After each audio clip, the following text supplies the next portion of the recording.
Hi there, in this lecture I will introduce to you what we are going to learn in the visualization section.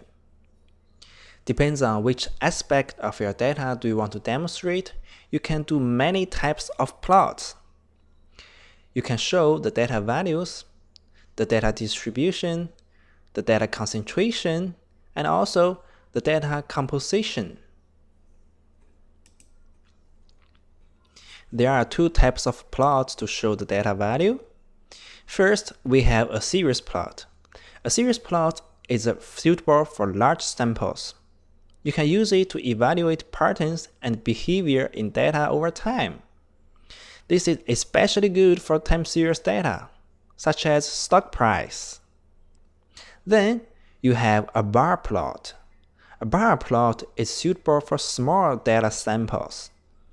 You can use it to compare the difference among observations and also evaluate the pattern. For example, you can show the company annual revenue in a bar plot. To show the data distribution, you can pick a histogram plot. This is very good for demonstrating the frequencies of the values.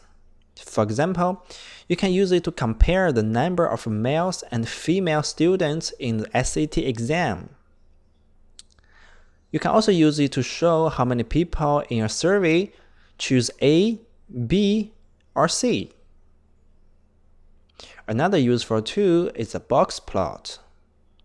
A box plot is used to show the overall distribution of the data.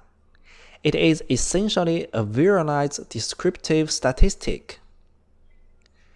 You see the maximum, the third quartile, the median, the first quartile, and also the minimum of the data. For data concentration, you can use a scatter plot. A scatter plot requires two axes. It shows the distribution pattern of the data, but more often it's used to evaluate if the data is concentrating in a certain area. It's very good for. However, if you have a large data sample, you might want to use a heat map. It's easier to read where is the data concentrated on, because the deeper the color, the more the area is intensively concentrated. Finally, we have two options to show the data composition. First, you can use a pie plot. A pie plot is useful for cross-sectional data, which is actually at a certain point of time. It shows the proportion of different parts in a sum.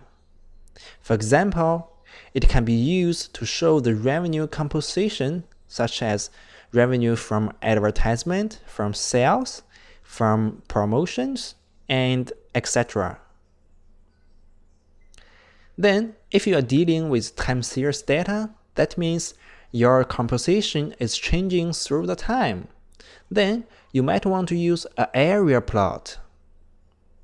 In an area plot, the x-axis usually represents the time, and the thickness of each color shows the value of the variable. For example, you can use an area plot to show how is the revenue composition changing over time.